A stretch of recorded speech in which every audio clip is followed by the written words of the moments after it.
I'm a beat.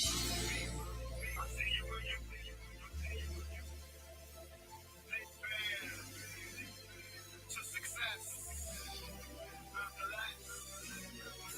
Stop. Try. Cause it's a rocky road to success.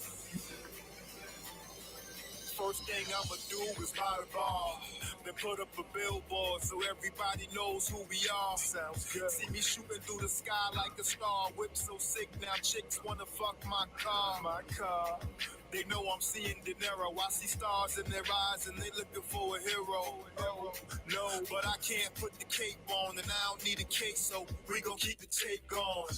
A groupie might wanna do me to sue me cause I'm Ocean's 13. Money like Clooney. Me without a lot of pride in movie Louis like trying to watch the family.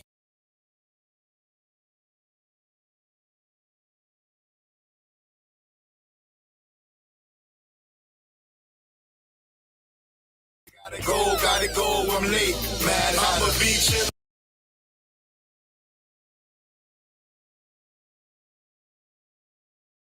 Rocky road to success.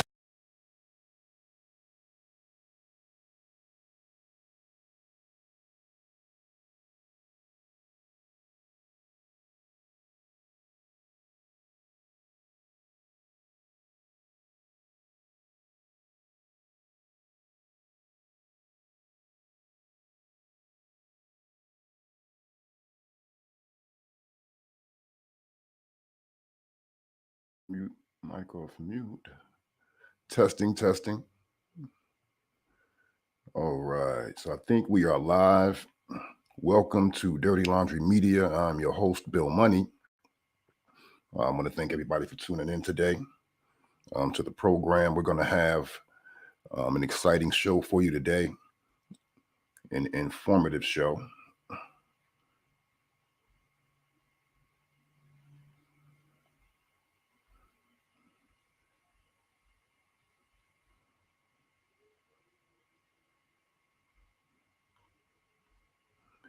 So we're going to have a conversation with Greg Marcel Dixon, a young man who is starting his political career, taking on Jim Clyburn of South Carolina.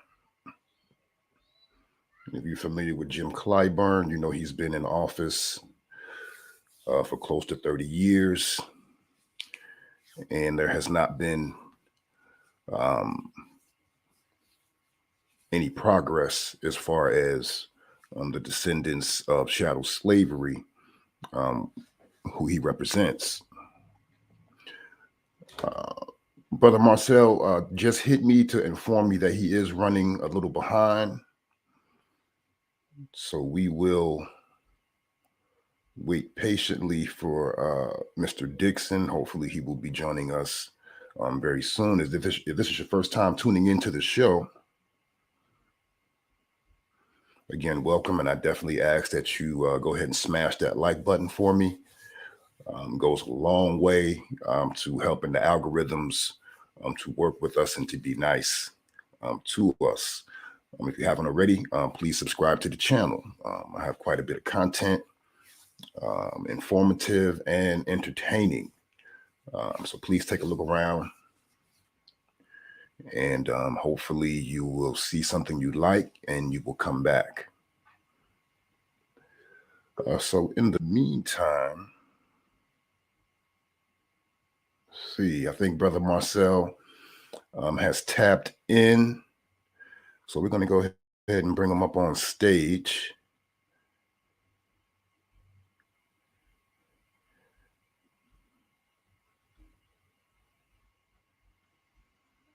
So I'm going to go ahead and share this out very quickly.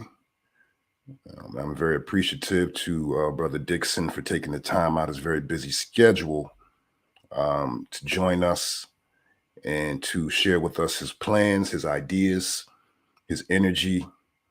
And if you're like me, I think you'd be inspired by the stand that he has decided to take on behalf of his people.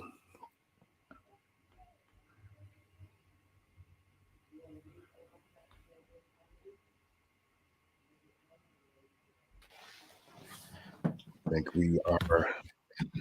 live with Brother Greg Marcel Dixon. How are you this evening, sir?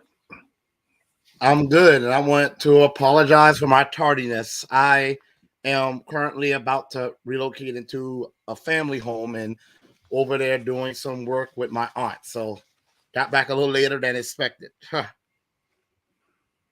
Perfectly understandable. I know you're a very busy man, have a lot going on. So thanks again for taking the time out to join us on the platform and to discuss your plans. Just want to very quickly, once again, I just want to reset very quickly. Hello and welcome to Dirty Laundry Media. I'm your host, Bill Money. I want to thank you for tuning in. Today we welcome Greg Marcel Dixon of South Carolina. Mr. Dixon hopes to unseat longtime U.S. Rep. James Clyburn, who currently serves as the majority whip and is the third ranking Democrat in the House of Representatives. Today we will discuss Mr. Dixon's running platform, his strategy to win, and his plans to implement a reparations program once he is in office. So if you want to just very quickly, Mr. Dixon, give us a little bit about your background and how you came to pursue politics. Well, as you said already, Greg Marcel Dixon. I'm a native of the South Carolina Low Country, born in Savannah, Georgia, but raised and have lived my entire life in a small rural coastal town called Ridgeland, South Carolina. It's not far from Savannah, Georgia. And I am a teacher. My family is Gullah Geechee. For those who don't know, Gullah Geechee refers to descendants of the rice-growing Africans that were enslaved here along the Georgia, South Carolina, and northern Florida coast. Because it was such a large Black population, matter of fact, South Carolina had the largest population of people who were enslaved per capita than any other state. Not only did we have the largest population, we had the largest population for the longest. So as a result, and the fact that the climate here is very warm and humid, the white enslavers could not deal with the warm climate and the infestation of malaria because they were not acclimated to the tropics. The Black people were. So the whites would go further inland and they would leave the Black people here on the sea islands and in the coastal plains by ourselves. And being that it was so many of us and we were alone a lot of the times, we develop our own Creole culture. So we have our own language, our own folklore, our own cuisine, our own fashion, and more. Absolutely. Thanks for that summation. Thanks for that brief history lesson as well. A lot of people don't know about the Gullah Geechee, the Gullah Wars. Yep. We were not a passive people who went along with the program willingly. There was resistance, and I can kind of tell that you come from that tradition. Yes. The people out of South Carolina are just a little different with the energy when coming against the system, and I've known that. I want to say on that same note that we are, for example, when I forgot his name, but when that white officer killed our brother who was running in Charleston, who was running from him, and he shot him in the back like a disgusting coward he is. And he tried to make up the lie saying that our brother was trying to take his weapon from him. He didn't know that another one of our cousins, and I say cousin because he was a Black Dominican kid, he was in the bushes recording him the whole time. When the lie came out and he was released on bail, he's in prison now. He will be there for the rest of his life as he deserves. But when he was released on bail, we do things a little differently here in South Carolina. The night he was released on bail, his home burnt to the ground. And he had to go out of state for safety. I'm sure y'all remember that video where that white man was bullying that Black kid who was walking in the neighborhood. What was that, like last year? He was like, "Who are you? Why are you here?" And he was like, "I'm gonna throw you on my shoulder and take you out." As soon as that video launched, that was in Columbia, South Carolina, it was hundreds and hundreds of Black South Carolinians at his door. He had to leave the state, not just the city, but the state for safety. So yeah, we do things a little differently in South Carolina. We just don't have the tolerance for that anti-Black BS. And us as Gullah Geechee people, we are very, very rebellious. We don't back down. You're really going to have to kill us, and that's fine with me, in order for us to back down. And you know what? That's fine with me. My option is either we're going to get what we're due or we're going to die. And that's perfectly fine with me. Absolutely. And I've been following you since you went viral. I believe it was last summer. You actually had a back and forth exchange with Representative Clyburn. I posted that on my YouTube page. I was very impressed. So I shared that with my my audience. I'd like to just go ahead and play that clip very quickly. And then I have some more questions for you. Is that okay? Okay, that's perfectly fine. Thank you.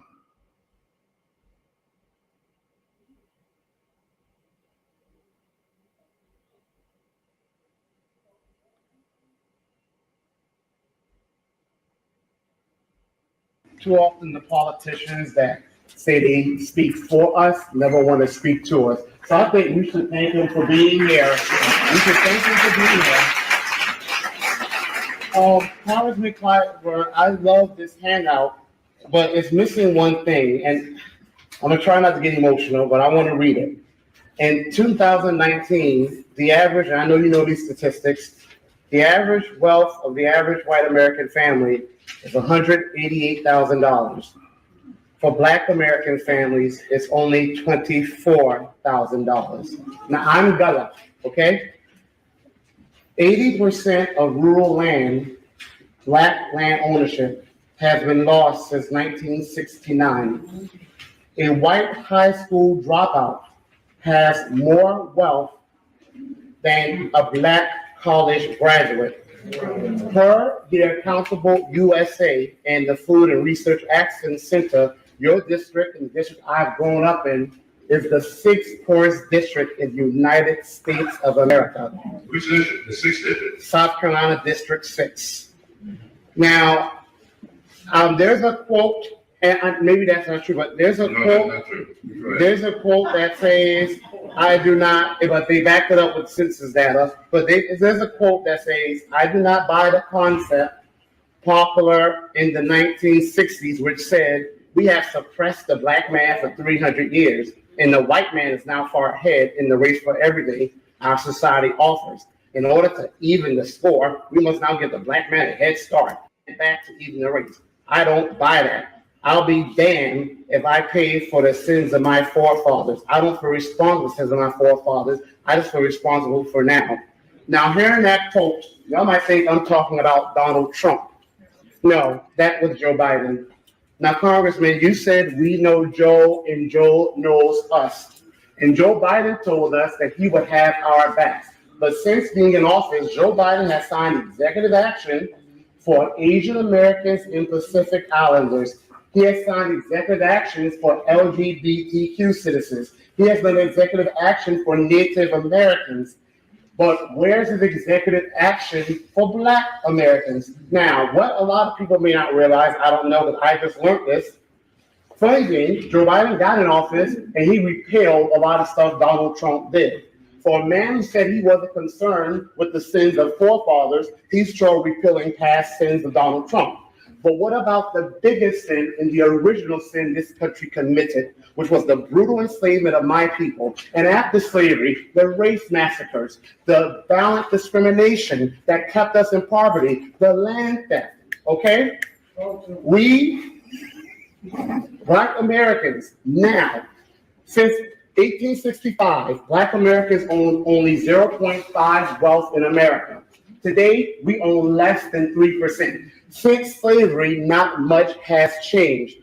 Joe Biden could easily do executive action and bring back the Freedmen's Bureau, whose job was to close all disparities between Black Americans who are descendants of freedmen of freedmen and white Americans. Joe Biden, with just a stroke of the pen, can start a commission to study reparations and implement them. You are a representative.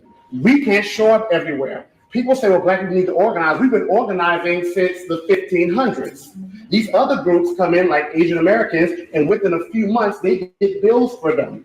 It's your job to speak up for us. So you say we know Joe and Joe knows us. I don't care what type of heart Joe has. I care about the policies Joe is going to pass. So why is it, Congressman Clyburn, that you do not support reparations and you do not push Joe Biden to at least bring back the Freedmen's Bureau to close all disparities between white Americans and Black Americans? We talk about a crisis at the border. What about the crisis in Black America? That was the difference is the crisis in Black America was inflicted on us externally. Well, America was built on our back, and we still hold this country up on our backs. It's broken every bone in our bodies, and yet it keeps up with our strength. Okay, well, can you please explain why you haven't pushed them then on executive action, specific policies for your people, Black Americans? That's my question. I don't get it. What makes you think I haven't? Because we haven't seen it. I see you on the news, and you talk about every other issue, AAPI, LGBTQ. I watch you. I follow you just to see if you're going to mention Black American issues, and you don't. Have you ever heard of HR 40? Yes. HR 40, yes, that lacks direct cash payments. It has no specific, that lacks direct cash payments. It lacks specific policies that Black America. ADOS is everywhere. Cut the check.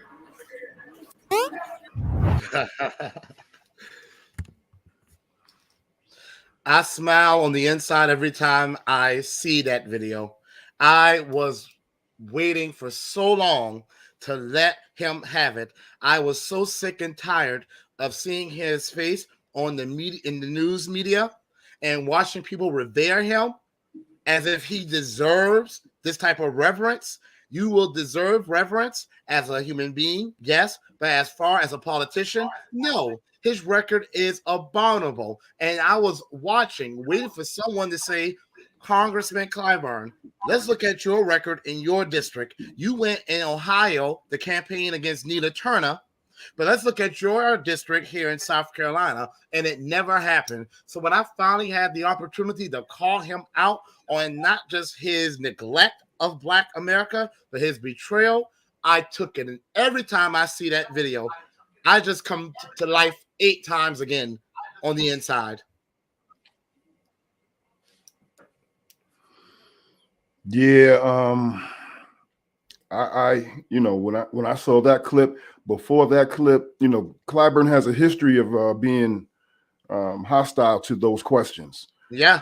The brother who you heard saying at the end, ADOS is everywhere, Jamie Fowler, had previously approached him and received the same response. And that leads me to my next question.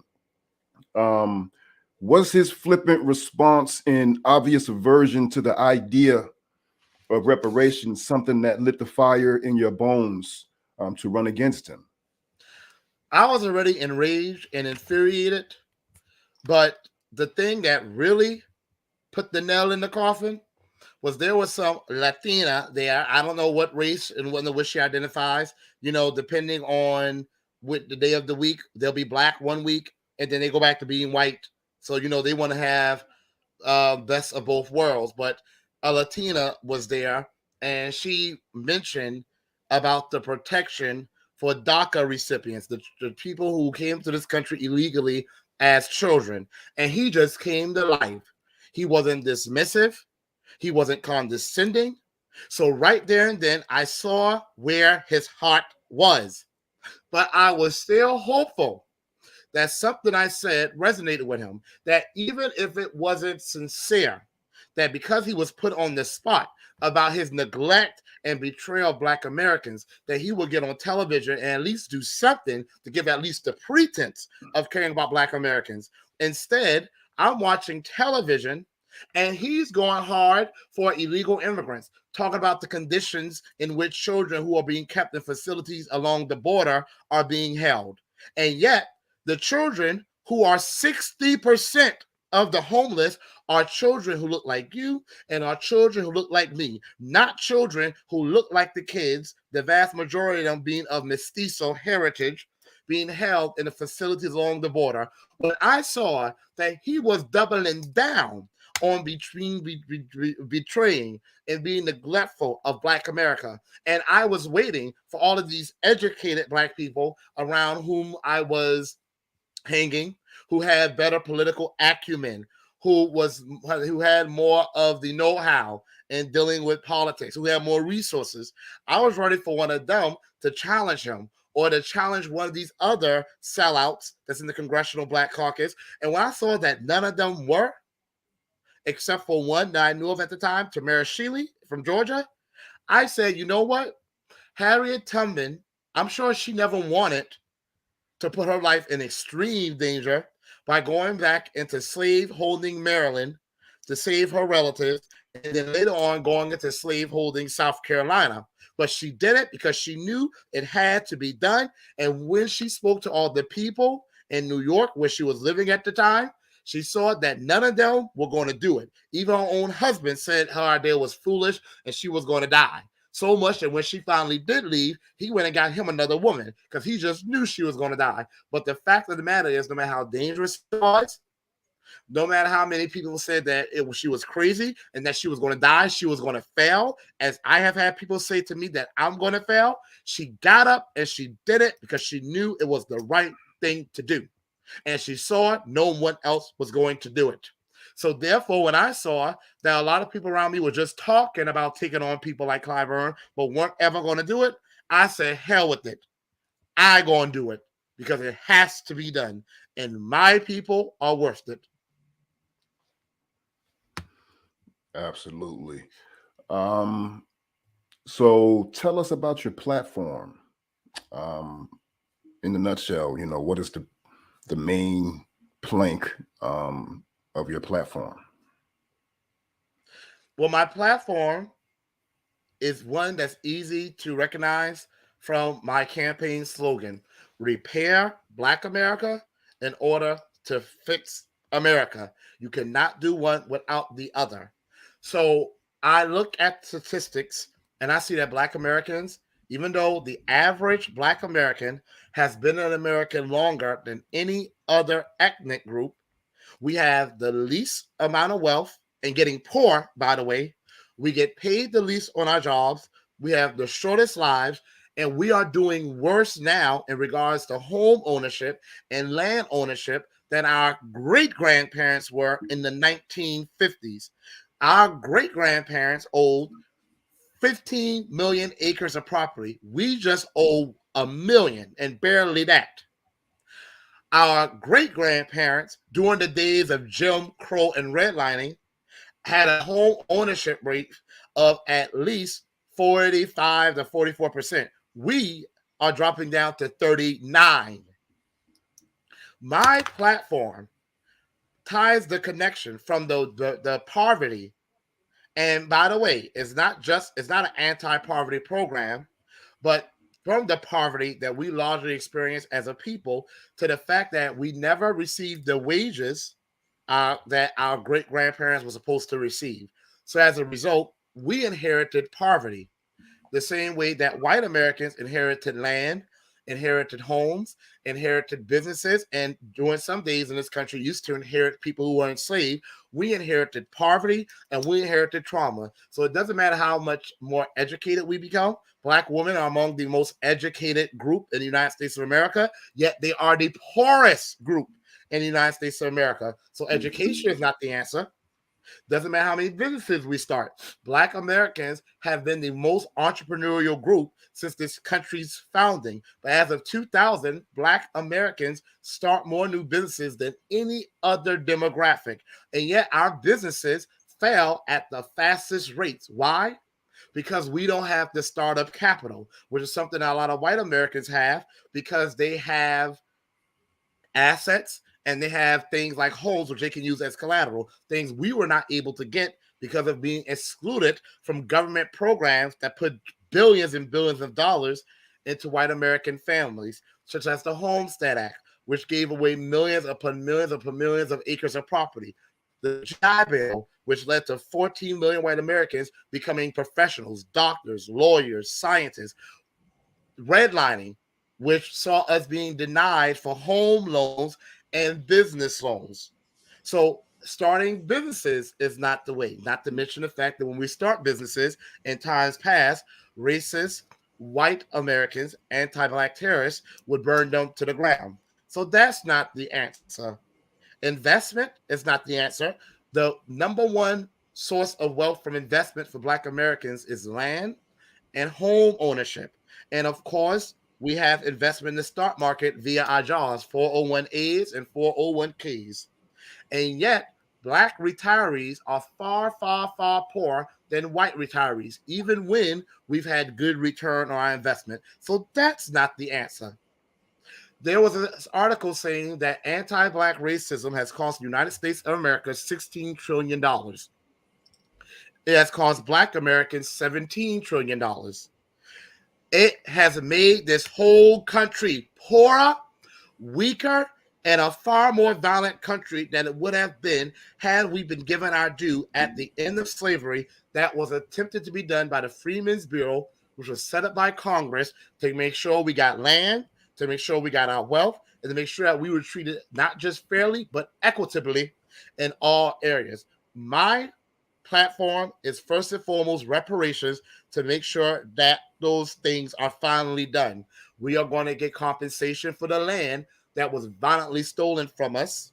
We are going to get direct monetary payments for the unpaid wages that our ancestors never received as descendants of American slaves. I prefer the term freedmen because freedmen is the congressional term for Black people who have the lineage tied to those who were emancipated from slavery in the United States of America. We're going to get direct monetary payments for the unpaid wages, but also for emotional, physical, and physiological harm. I'm going to bring back the Freedmen's Bureau. There's so many issues to address within Black America that has been inflicted upon us as a byproduct of this country's anti-Black racism, from the high levels of gun violence to the high numbers of Black women be going missing, to the high number of Black women dying giving birth to children, to our schools being underfunded, to us having the highest rates of foreclosure and auto repossession, to us dealing with medical anti-Blackness, to us being excluded from industries such as app development that we were integral in starting. The Freedmen's Bureau is going to serve as an arm of the government to deal with all of the issues that impact us in the private sector, public sector, and our day-to-day dealings. Another aspect of my platform is transportation. I live here in a rural area, and people often think of a white person when they hear rural.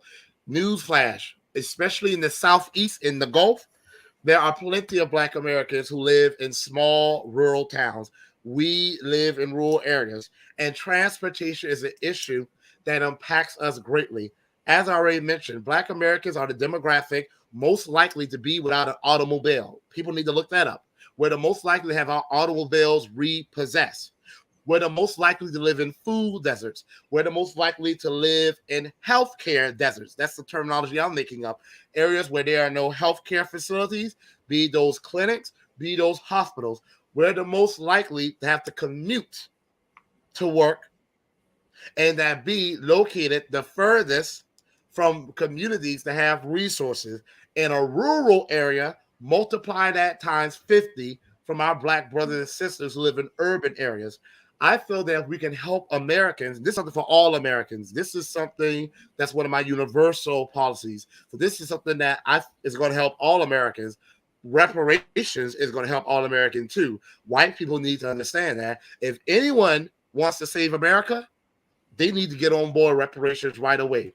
But my transportation plan is going to be going through the Department of Transportation to help hard-working, qualifying Americans get a down payment for a vehicle, get the first 3 months covered, and by partnering with small business owners who run mechanic garages, auto repair shops, they will get government subsidies to repair qualifying Americans who get assistance from the Department of Transportation to repair wear and tear on a vehicle, shocks, brakes, to get oil changes and things like that, so that our people in rural areas can not just have access to things that are necessary, like hospitals and nutritious food and well-paying jobs and colleges, but also things such as recreational opportunities, museums, going to a picnic, visiting family members, going to a town hall to hold these politicians who work for us accountable.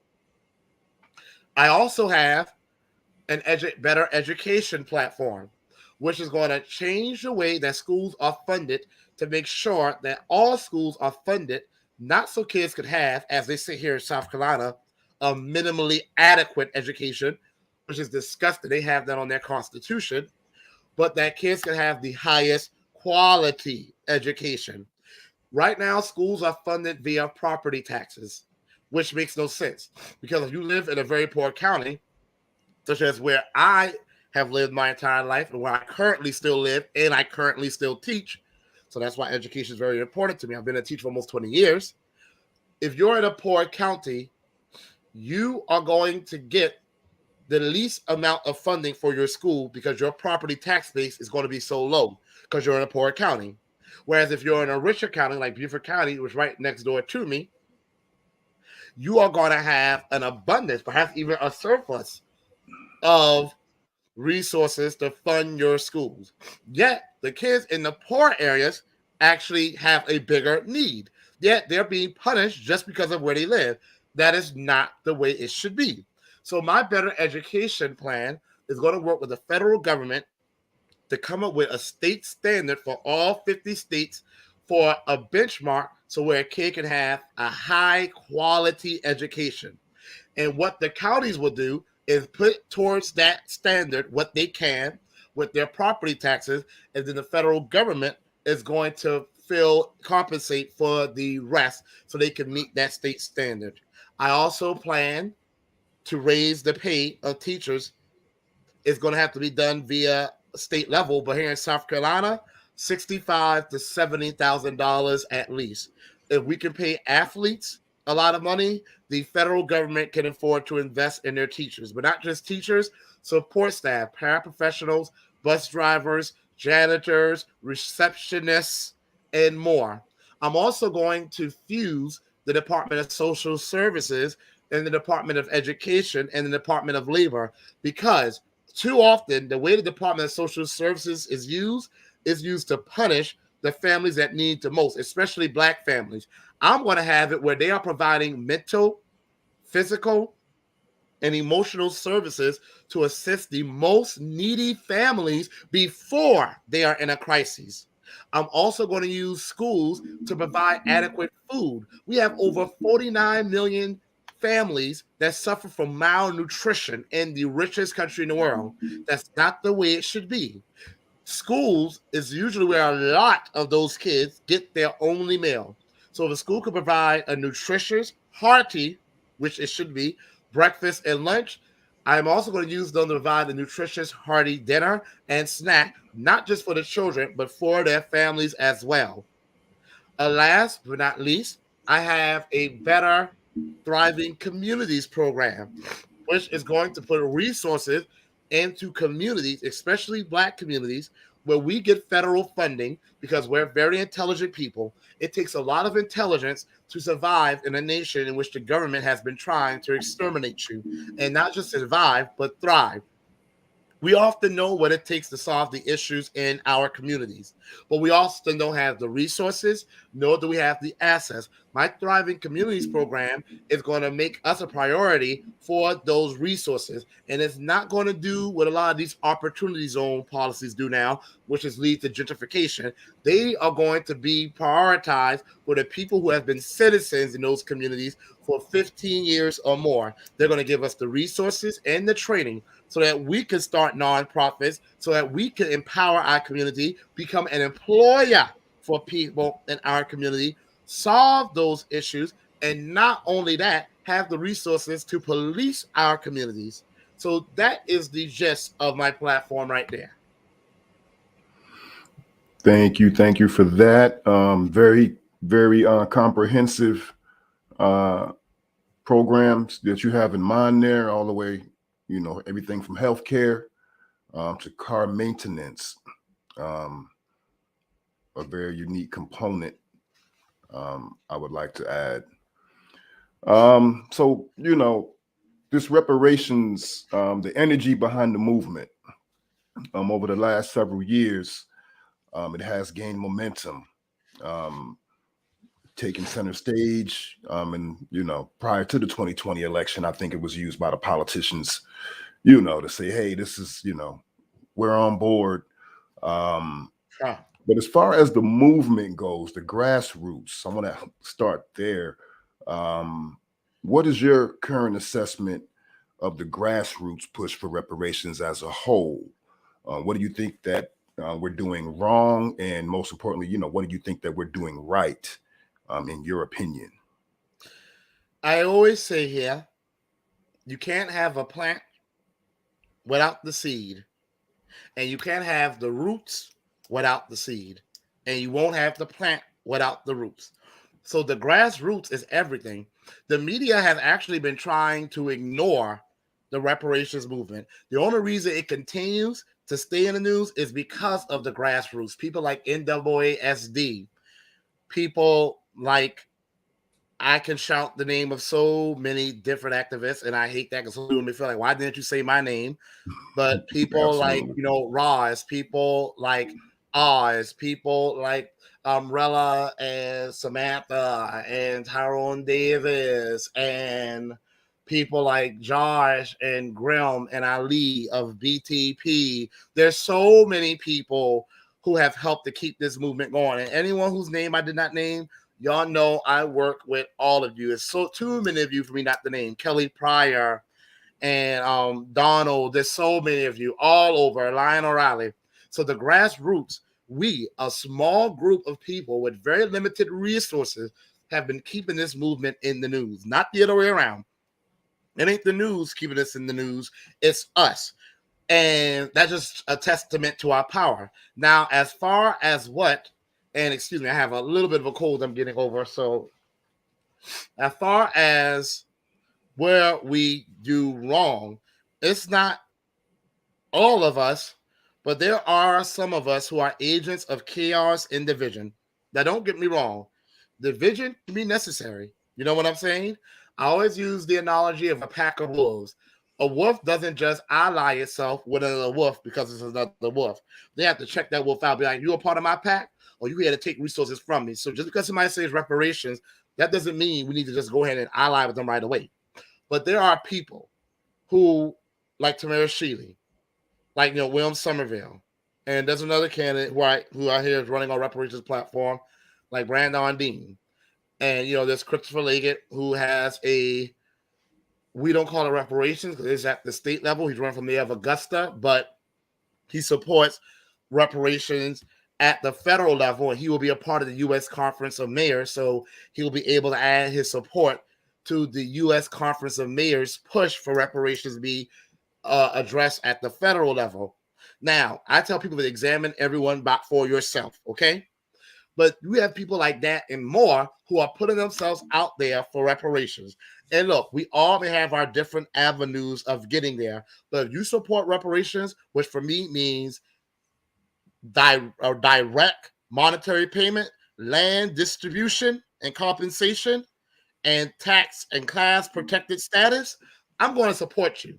You have some out there who, anyone who decides that they're going to really take a stand for reparations and put themselves out there, there's a small minority that automatically targets those people, says disparaging things about them.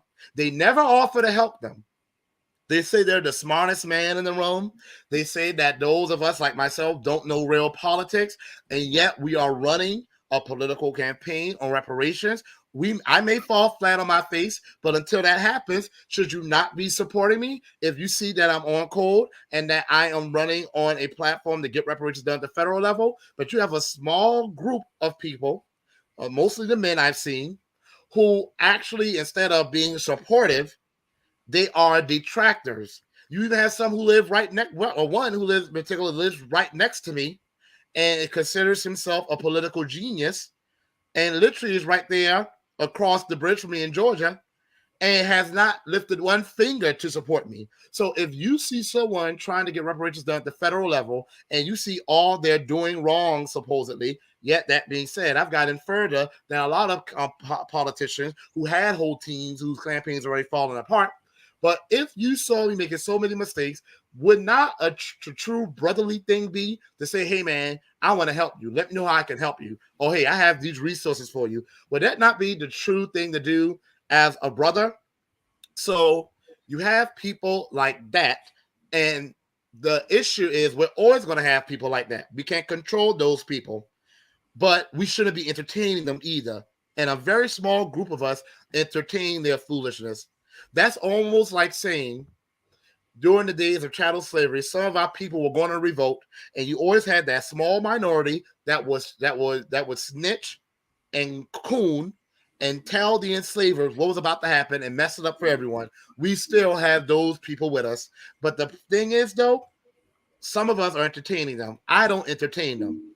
Now, what we do right is what we're doing right now. We stick to our guns. We don't let those detractors discourage us.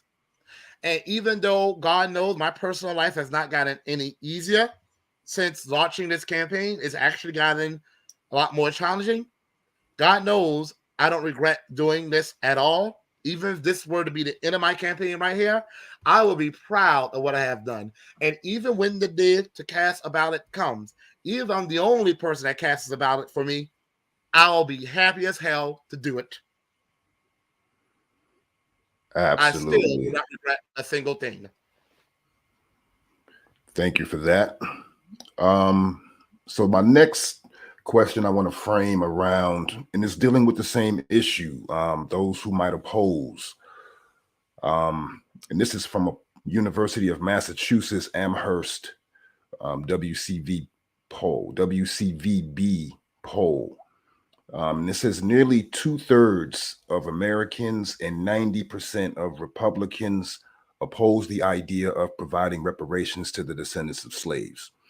According to the results of a nationwide University of Massachusetts Amherst poll, Tatishe Nteta, associate professor of political science at UMass Amherst and director of the poll, says for opponents of reparations, it's not about the cost or difficulty of the policy, but about perceptions of the worthiness of the contemporary recipients of cash payments.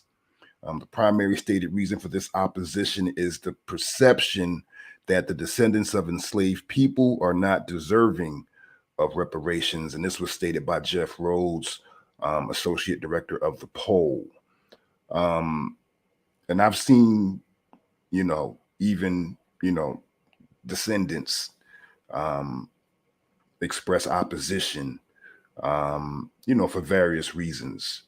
So what do you say directly to the opposition, to those who believe or do not believe that reparations are owed, are not feasible, or that the intended recipients are unworthy?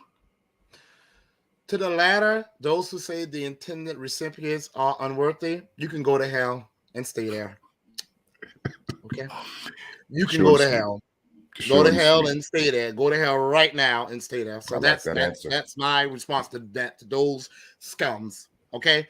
Now to the first one, I don't sit here and say, please like me, please support reparations for me. Because if you took a poll during the days of chattel slavery about how many white people and even some coons supported chattel slavery, you may have gotten the same result. Yet chattel slavery was wrong. During the era of Jim Crow and redlining, they did a poll in the 1960, I believe it was, asking white Americans, did they think that Black Americans had equal opportunity in the United States of America? This was during the days where Black Americans were locked into extremely impoverished communities, and our tax dollars were going to benefit everyone else besides us. The days of lynch mobs. And even then, over 80% of white Americans said, yes, Black Americans have the same opportunities as white Americans. There are no extra additional barriers being put in their way. So it has always been white Americans and the tap dancers that join them who have always been on the wrong side of history. But some people are on the wrong side of history just because of poor lack of education. So I will quote someone. Robert Smalls said, and Robert Smalls is a Gullah Geechee congressman here. He was here from Beaufort, South Carolina. He's my inspiration. Absolutely.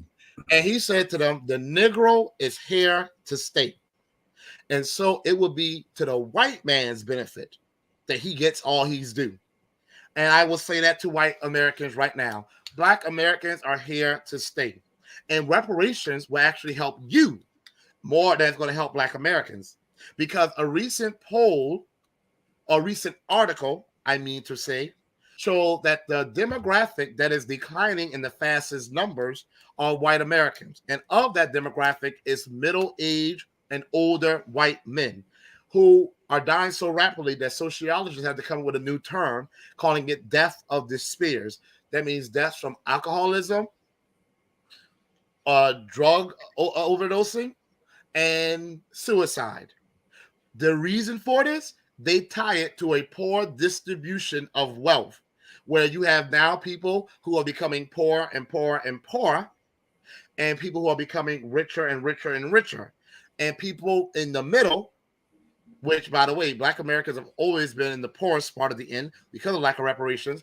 But for people in the middle, of which the majority were white men, they are starting to see their opportunities dried up. They're starting to see less investments for them. So the point is, what eventually has hurt us will always catch up with them, because this country has never addressed the original sin, and that was reparations. I also want to say that this economy will boom as soon as Black Americans get reparations. We already put trillions and trillions of dollars into the economy. We have already invented things. One of them that we're using right now, voice over internet protocol. A Black woman named Marion Croak innovated that technology that you and I are using right now to speak to each other over the internet. Okay, the computer screen with color, a Black man invented. The system of clicking on an application with an arrow on a computer or clicking with your finger on a cell phone, a Black man invented that. So you don't have to learn how to code. You just click on it and it opens up for you.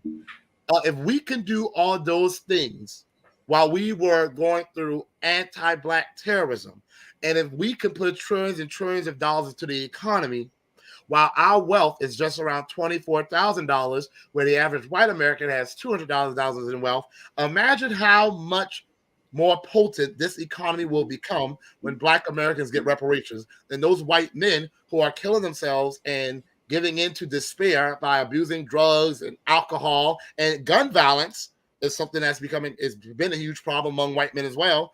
Imagine how much more hope they're going to have seeing the American economy boom like we've never seen it before. So that's what I would say to that one. The other part about the cost effectiveness of it, was that the second thing you mentioned? I think I missed that. Yeah, as far as the difficulty, I stated exactly not feasible, as far as the economics, the logistics, or everything involved around rolling a program out. Actually, what's not feasible is the way we're operating right now. This ain't feasible. This ain't sustainable. People need to remember, ancient Rome collapsed from the inside. There was no external enemy that conquered them. They collapsed from the inside because of the breakdown of society, a lack of values, a lack of justice. People like to talk about taxes. No, it was a lack of value and a lack of justice that are in corruption. The way we are going right now, this here ain't feasible. With Black Americans heading towards zero wealth and 20% of Black American families already being in the negative. Okay, when you got white Americans who are literally declining as a population, and they are overcounted by the census, where Black Americans are undercounted by the millions. This right here is not sustainable. It is very sustainable. If the American government can give something like over 250 million Americans stimulus checks out of thin air, under Donald Trump and under Mr. Biden, they can easily do that for the estimated 40 to 50 million Black Americans who are descendants of those who were emancipated at the end of the Civil War. If the American government in the 1700s and in the 1800s can give land to white Americans, millions of white Americans, to which today 60 million white Americans trace their wealth to the Homestead Acts, where the American government was just giving land away, they can definitely do it now for a population of around 40 to 50 million Black Americans who are descendants of those enslaved by the American government. If the American government right now has a Department of Veteran Affairs that is used to deal with the millions and millions and millions of veterans that we have, or the Department of Social Security that deals with the triple millions of people who receive benefits from the Social Security Department, they can definitely bring back the Freedmen's Bill to deal with the 40 to 50 million descendants of those enslaved by the American government. So it's definitely feasible. And I already know what some people are saying. How you gonna pay for it? How you gonna pay for it? How you gonna pay for it? I want to know, where is that question when this country is launching war after war, or we're giving trillions of dollars to these foreign nations, some that even hate us? How are they paying for that? Where is that same question when this country put in billions of dollars for the COVID vaccine and are pushing it on people, distributing it, and every time you turn around, they're developing a new booster for a new strain? How are they paying for that? Who pays for the military? Okay, where did the money for Social Security come from? So I can answer that question. The same way we fund the military, the same way we fund war, is easy. The Federal Reserve simply approves itself for a credit extension, and there you go. We have currency. And if there's debt, the U.S. Treasury buys it as a bond. So the truth of the matter is, America, as a nation that produces its own currency, can truly produce as much money as it pleases, with the only controlling factor being inflation. And America shows that when it pays for wars, when it funds the military. It doesn't raise a cent upon any taxpayer. So people who say you're going to make the country broke, America can never be broke. Inflation is literally the only limiting factor, and there are many ways to avoid inflation. I also want to say, when these big corporations have crashed the economy, like they did with the tech bubble of the turn of the century in 2000, like they did with the real estate bubble, like they did with the auto industry, like we just did with COVID hit and we cleared the pandemic.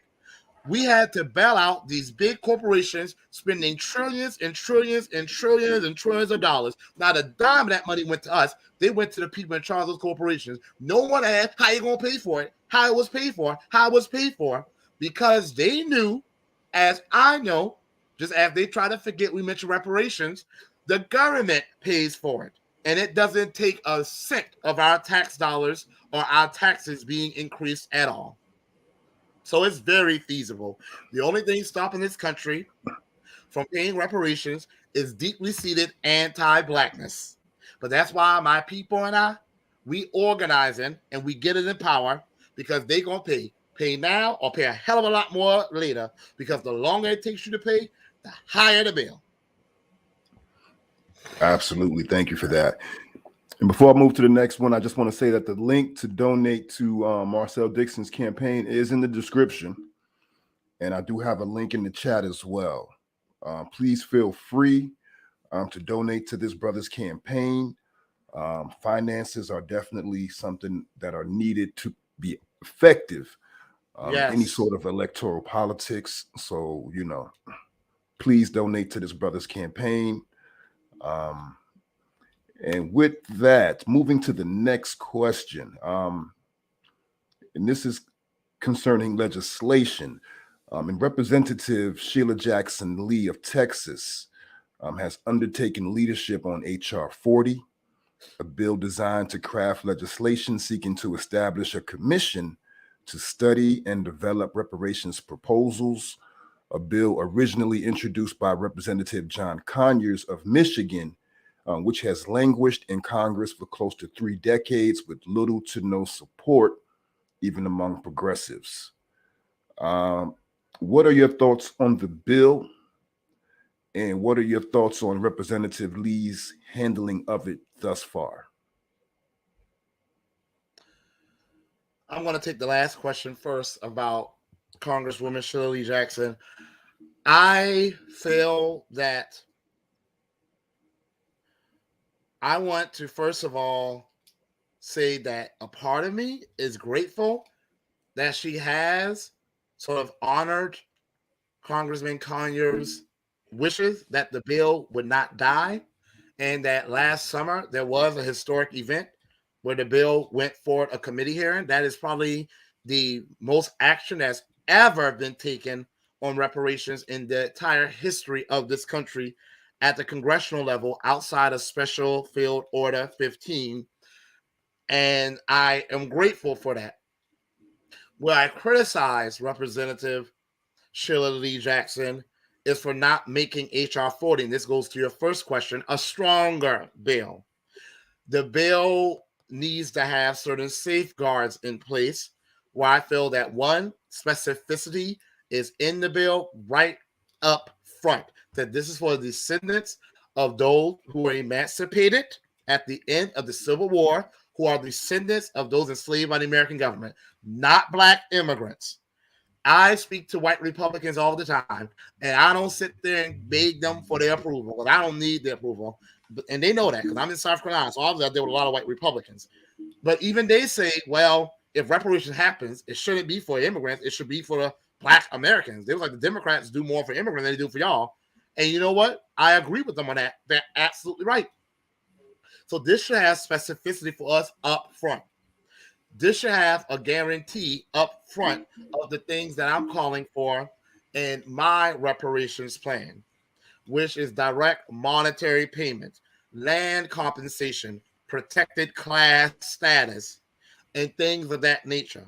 But H.R. 40 has yet to go for an official vote. Maybe there's hope that it can still be improved. But I want to make it clear, I'm not anchoring my campaign to H.R. 40. My campaign, if H.R. is being anchored to what I stipulate on my website, is true reparations, land justice, economic justice, land business grants, protected class status, debt cancellation, federal enclaves for freedmen throughout all 50 states for us and by us only. If H.R. 40 can get us there, then I support it. As it stands now, it does not look that way, but maybe there's some hope of getting it there. But I'm not anchoring my campaign to H.R. 40 one way or the other. Thank you for that.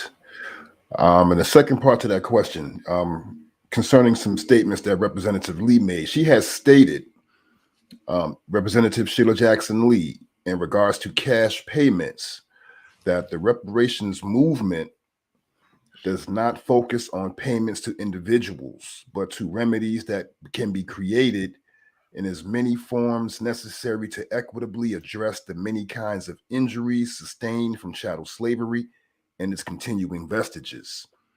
To merely focus on finance is an empty gesture and betrays a lack of understanding of the depth of the unaddressed moral issues that continue to haunt this nation.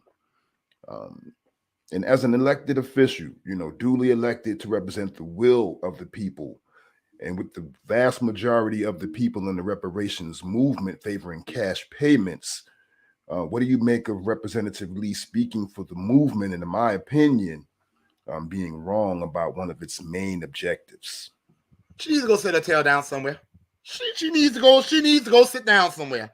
Because first of all, it is, yes, I agree. We all know that there is systemic anti-Blackness in this nation. But I need to make it very clear. Reparations is not about solving anti-Blackness. Reparation is not about uniting the country. I don't give a damn if any white person or even any other Black person or any Asian person doesn't want to unite with me, doesn't want to live by me. What you are going to do, though, is pay me what you owe me. So I don't care about the moral issues of this country.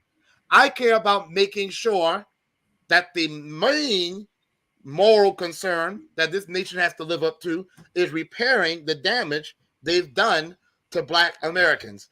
And a huge part, the most important part there, I say, of one of the most important parts there, I say reparations, is indeed the direct monetary payments, because that's what the Japanese received. That's what the Jews received. So why the hell is it being downplayed for us? So she needs to go sit down somewhere with that one. Absolutely. Yeah, and I agree. Everything that we need to be upfront about it and unapologetic. For her to make that statement, I thought was and that's why people don't trust her. That's why people don't trust her. That's right there. I thought that was duplicitous. She has made statements concerning specificity that I don't have a problem with it. But when I read that, I definitely had a problem with that. I think, somebody needs to get in her ear and tell her, she's not speaking for the movement when she uses that type of language. Now, during the committee hearings, she did defend that direct monetary or cash payments or a check being a legitimate part of a consideration. Ain't no consideration. It's a non-negotiable. But she has, to be fair, at times, see, she speaks out both sides of her neck, though. That's what I don't like about being political. Right. Congresswoman Shirley Jackson is a politician, and she speaks out both sides of her neck. But she has, in times past, defended it. During that committee hearing, when some people were trying to talk against it, she did defend it and talk about how, other groups, she didn't say Jews, no Asians, but she spoke about how other groups, when they were having their redress, receive economic investments, which included checks in the mail. But anyone speaking against direct monetary payments, you're going to lose me. That's the bedrock of a reparations platform. Bedrock, the foundation of it. Absolutely. Thank you for that. My next question, and I think I know the answer to this based on something you said a moment ago. What politician, modern day or historical, do you seek to emulate and why? Robert Smalls, because he's a fellow South Carolinian, and not just a fellow South Carolinian, he's Gullah Geechee. Matter of fact, some documentation say that he didn't even speak English.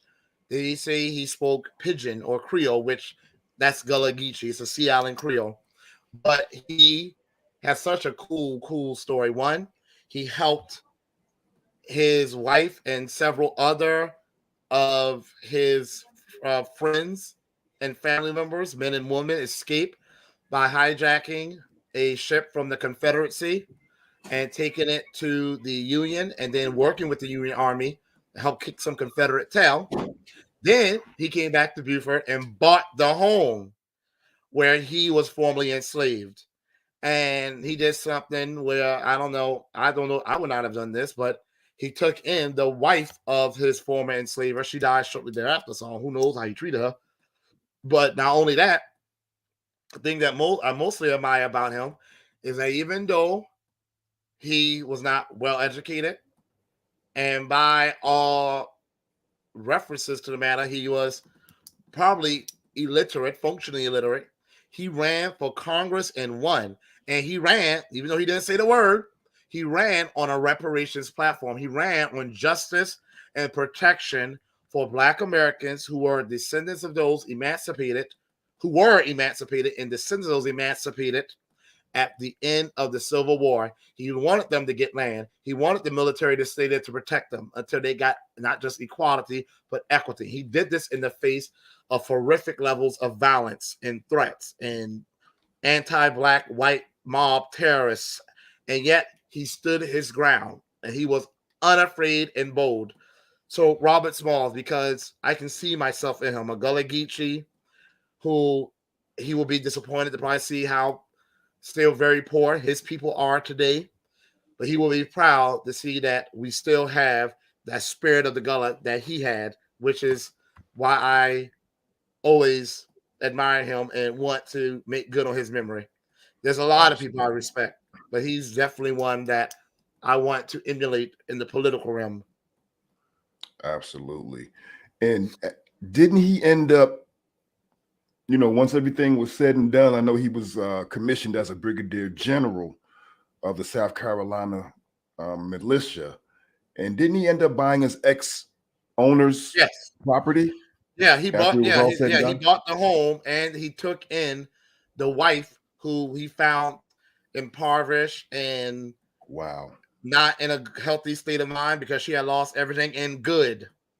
She was suffering and was wandering the street. He took her in, and she died shortly thereafter. So who knows how he treated her? Because I'm not going to say what I would have done. But yeah, he bought. His home is still here. It's right there in Beaufort. I drive past it all the time. His family is still here. The Smalls are a huge family here. It's a great Like story, a great ending. I used to date one of them. Oh, wow. Yeah, I used to say to him, your great grand uncle will be ashamed of you. I traced some of my ancestors. I did some research recently. I went back on it was a website called familysearch.org. It's a free website. Yep, in which I use that all the time. You do your family tree, and so many interesting documents pop up suggesting, hey, this person may be related to you. And I went all the way back on my dad's side, on my paternal grandfather down his line, all the way back to 1818 in Monmouth County, New Jersey. And then on my paternal grandmother's side, all the way back to 1829 to a place called South River District in Virginia. And it was an area, and I found that relative was born in 1829. His name was Israel Porterfield, and he lived later on in the census, I believe 1850 census. I found him on the census. He was listed at one point as mulatto, and then later as Negro. And he was his name was Porterfield, and the area that he lived was settled by an ex-Revolutionary War general named Robert. He was a brigadier general named Robert Porterfield. So I believe that there was some some mixing going on, and for sure, my lineage takes me back to the era, chattel slave era. But I digress. So the next question, and I know that you're running as a Democrat, and considering the heat that the Democratic Party is getting for perpetually under-delivering or not delivering at all for their most loyal constituency, Native Black Americans, ADOS, Freedmen, do you think that running as a Democrat on a heavy and unapologetic reparations platform will hurt you, or do you think it will help you with the Democratic base? Well, it's impossible for it to hurt me because I'm doing what's right. And I always say a leader should never concern themselves with what is popular, what is easy, or what is more expedient. A leader should only concern themselves with what is right. So I'm doing the right thing. And if it hurts me, it's not my fault. That's because people are so anti-Black. Excuse me. Excuse me. People are so anti-Black that they decide that they're comfortable with us being to the bottom, being to the bottom, and they want us to stay there. So that just shows what they are. So no, it ain't hurting me. Now, I've had people approach me. I just had someone approach me today, asking me today was take my stance about abortion off the page. I'm not going to support something that has killed 19 Black children. No. And then we want you to win, and people are pro-choice. I said, you know what? I'm pro-chance. Let's give our Black children the chance to live, especially in the world we're going to have reparations, because the number one reason why Black women say they get an abortion, like overwhelmingly, is because of poverty, economic hardships. Why do we have poverty? Because we never receive reparations. So I'm pro-chance. let's get reparations. Let's give our black children the chance to live. I get people all the time coming to me wanting me to add LGBTQ issues onto my platform. I say no. I am solely focused on reparations, which part of that did you not understand? I get people, someone came to me, they say, can you add voting rights on there? I said no. No. Because every time you hear something about a black platform, they always want to throw in the two usuals, criminal justice, voting rights. And yet you're telling us to vote to save voting rights. So if our vote is endangered, how the hell are we supposed to vote to save it? They never answer that question. And then they was like, well, can you ask on there about climate change? I said the only climate in which I'm interested in changing is the climate where black Americans don't have reparations. We're going to change it to a climate where we do. So it's not going to hurt me at all. And if people decided to vote for me because I'm running on a apologetically reparations campaign, that just shows what they are. But I will not regret my platform, and I will not back down from it.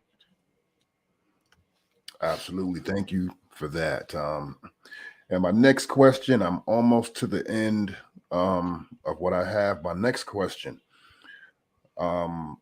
again, considering, our political progress as a people over the last 60 some odd years, what would you say to those Native Black Americans, descendants who feel as though voting is a useless, tool at this point, considering our meager political progress as a group over the last 60 years? Well, it definitely has been. It has been almost, futile. Because one, that is partially our fault. We have not voted or demanded policies for our vote. We had the Democrats do civil rights legislation that was not for us. They included LGBTQ, Asians, Hispanics, who just a year before then, were trying to be classified as white. Asians who were just a day before then, the civil rights legislation, were trying to be classified as white. And they include white women who are almost half of all enslavers. That is our fault that we didn't say to those Democrats, oh, hold the hell up. We the ones that have been denied all these things for centuries. We the ones that went through this violence. We the ones that are old. Why are you including white women who were the enslavers and who have always, by and large, been on the side of anti-blackness, at least a good number of them? Why are you including them in things that are supposed to be for us? We didn't do that. And we did even worse than that throughout the 70s, the 80s, the 90s, 2000s, 2010s. We simply gave our votes to people like the gentleman against whom I'm running, the incumbent, and they literally never mentioned one policy for us. We allowed them to just give us symbolism. Oh, look, Hip Hop Month is June. Is that putting more food on my table? Is that putting more money in my pocket? Is that getting Black Americans what we're owed? No. Oh, look, Kamala Harris, okay, is that putting more money in my pocket? Is that putting more food on my table? Oh, look, this president is probably going to nominate a Black woman Supreme Court justice. Is that putting more food on my table? Is that putting more money in my pocket? Is that helping Black Americans get what we're owed? Every other group gets policies. They don't settle for just dancing. No Hispanic person say, oh, I'm going to vote for Mr. Biden because he ate a taco and he danced salsa. No Asian person says, oh, look, Nancy Pelosi ate with chopsticks and she wore a kimono. I'm going to vote for her now. We are the only group that settles for people just hitting the Quan or juju on that beat or going to a church and catching the Holy Ghost, and we vote for someone for that. We are owed the most and we demand the least. But that's okay, because now I'm here and you have politicians just like me that are here, like Tamara Shilley. And she and I have been shoulder to shoulder holding it down for our people in certain spaces. She's here in Georgia, right? Tamara Shilley is in Georgia. She's running for Senate against Raphael Warnock. Oh, and man. when I tell you, she's in Atlanta. She's right here in Atlanta. Right. She's right there in Atlanta. She and I have been against that plant Warnock. Yeah, who's from Savannah, Georgia. And when I drive Savannah, which I do almost every week, several days out of the week, because it's the main city of my area, and I see where he's from, and the people there are still living in deep poverty, and that the homeless people in Savannah are 80% Black, and the poorest people in Savannah are 70% Black, and he says nothing specific for Black people, we need to start demanding policies specific, not for Black people, but for freedmen, Black Americans who are descendants of American slaves for us. With me, you have that. So yes, our vote has been futile since the modern turn of the 1960s. But now with politicians like me, you will get a politician who is not afraid to stand his ground for policy that's going to specifically be for Black Americans whose ancestors were emancipated from the plantations, mainly of the South. Absolutely. Amen to that. Warnock, since he's been installed, I haven't heard, seen hide nor hair of that guy. Nikema Williams as well. I'm in John Lewis's old district. Good trouble. So yeah, since both of them have been installed, and I say installed purposefully, haven't heard hide nor hair from neither one of them, and especially about anything specifically for Black Americans. So benign neglect. When I say that word, what comes to mind? Do you believe this to be an implicit policy employed to frustrate Black political gains? And if so, how can we make this policy null and void? So for those who don't know, benign neglect refers to the Democrats who get over 90% of the Black vote, and they say good things about us. Oh, you've saved democracy. Now they're trying to make it seem like Black men don't matter. So now they're saying Black women save democracy. Black women save democracy. Yet Black women have the highest rates of premature death of all women. Black women are the poorest demographic in the United States of America. Black women with a college degree have less money than a white woman, unmarried, who's a high school dropout. So all this nice, flowery talk they do for Black Americans, they do policies for other groups. For example, right now as we speak, they're trying to do a bill called New Deal for New Americans, which was set up facilities throughout the entire country that will make it illegal to deport people in this country illegally for 20 years.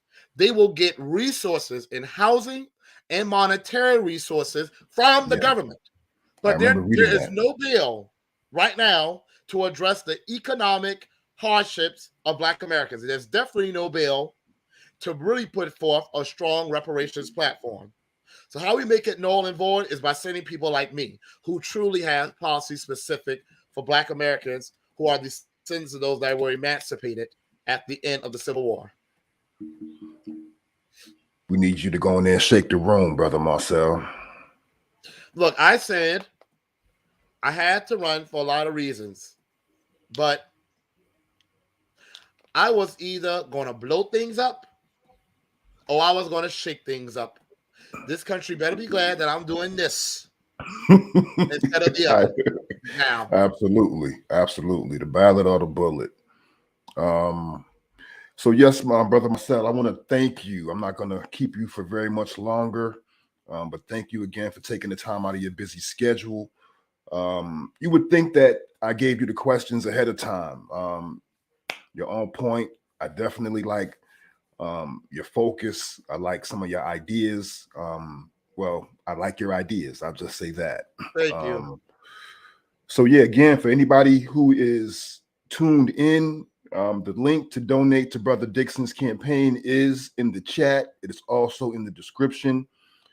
I'll probably leave this video up, so please check him out. His Twitter is also in the description, and I believe his website is also in the description, so you have the means to contact him directly. have one question for you on the go, on the lighter side of things. What are 3 fun facts about Greg Marcel Dixon that you can share with the people? One, I love to travel. I don't have money, but I was already in debt. So my mother says, you know what? You're always doing things for the people. And my mother said, this country is always going to have you paying for something. So why don't you do something, pay for something that you enjoy? So I started traveling, and within like 5 years, I visited over 17 countries. I've recently stopped traveling to do this campaign, but I intend to travel again. The majority of countries I've visited have been in the African continent, Latin America, and the Caribbean. So I love to travel. That's one. 2, I'm in a fiercely proud, unapologetic, openly practitioner of voodoo. I practice it openly. I even post things to my Twitter thread. People say, oh, no, avoid religion. I say, hell with y'all. I'm not going to walk on eggshells in a country my ancestors built and that owes me. What the hell I'm walking on eggshells for and you owe me? You keep walking around eggshells with me, so I do what the hell I want to do. And 3, I take my physical fitness very seriously, and I am not afraid to post shirtless photos of me and stuff like that. When I first posted a shirtless photo after announcing I was growing, I had people writing me, take it down, please. I say, you know what? There's a shirt we wore saying we're not our ancestors. I used to hate that shirt, but now I believe it. A lot of us are not our ancestors. We are so cowardly. We're so afraid of everything. Melania Trump literally was posing half naked. She never apologized for it, and she walked around that White House like, who gonna check me? And I ain't mad at her. Donald Trump literally said on recording he was gonna grab women by the you-know-what. And guess what? But I, as a black man in a country that owes me, in a country my ancestors built, in a country that we still sustain, I'm supposed to be walking on eggshells because I took a picture with my shirt off showing my muscles? No. So I'm pretty, I guess, different. And I'm glad to be that way. Absolutely, Mr. Dixon, and thank you for that. Is there anything else that you would like for the people to know in closing? I'll give you the floor. I just had my biggest donation month ever. And before any of the naysayers slither their little naysaying tail on here, like the squiggly little earthworms they are, I already know I'm not trying to get to where my incumbent is. He's been selling out for decades. So, of course, he has more money because, people get fed an endless stream of biscuits. So I'm not trying to get to where he is. But I recently had y'all, my Reparations family, and my Freedmen family and our allies, our true allies, that means white people who are truly about that business, y'all have donated over $10,000 to me in just 1 month. From December to this point in January, I've gotten over $10,000. And that's great. my people donating to me. As soon as they see me on video, donate. It's like those old telemarketing commercials. You see this commercial? If you watch it right now, donate. That helps me to keep my commercials on air. Yes, I do have commercials playing throughout television in South Carolina. Yes, I do have advertisements. It helps me to send printed material to voters. Yes, I have a mailing list. That helps me to pay for the software that I use to call, text, and email hundreds of thousands of voters. And most of all, it helps me to pay my treasurer to do all these reports that I have to do, or I will not be allowed to get on the ballot. And that's the number one way that good candidates who are really going to stand up for people are kept off the ballot. Lack of money or misappropriation of funds, like not doing a report. So if you're seeing this, please volunteer. If you can give $5 or if you can give the maximum, which is $2,900, I will appreciate it. And I second that notion. And I'll definitely be donating to your campaign, sir. You're an inspiration. Thank you. Absolutely. And again, I want to thank you, and I will be following your campaign closely and wishing you much success in your political career. in your personal endeavors as well. We wish you success, good health, and that's it for us. I thank you very much. You were actually my first interview Okay. on my platform. So yeah, I want to, I would have never known that. thank you again for that. And we'll tap in with you. I have some, ideas moving forward that I, like to run by you in the future. But I'll definitely be tapping back in with you, and maybe we can, touch bases again in this fashion at some time in the near future. I would like that very much. Absolutely. If you're here again, before you leave, hit that link. Check out Brother Marcel's page on Twitter. Check out his campaign page. I'm going to check it out because you might have some of your ads on your website with your campaign information. I have one ad that I've been rotating, and it's on my Twitter page. I don't have it on my website, but I can tweet it and share it with you. Absolutely. I'll check it out. I'll definitely check it out and share it out. So yeah, thanks again. Enjoy the rest of your Saturday evening. Get well. Take care. Thank you so much. Dixon. You Absolutely. take care. See y'all later. Till we meet again. Thank you. All right, Dirty Laundry family. Thank you for everybody who tuned in. I'll definitely be leaving this video up. I may break it down into clips to upload at a later date. But thanks for everybody who tuned in. Thanks for everybody who smashed that like button or shared this video. Your support is greatly appreciated. And until next time, this is your man online, Bill Money, signing off.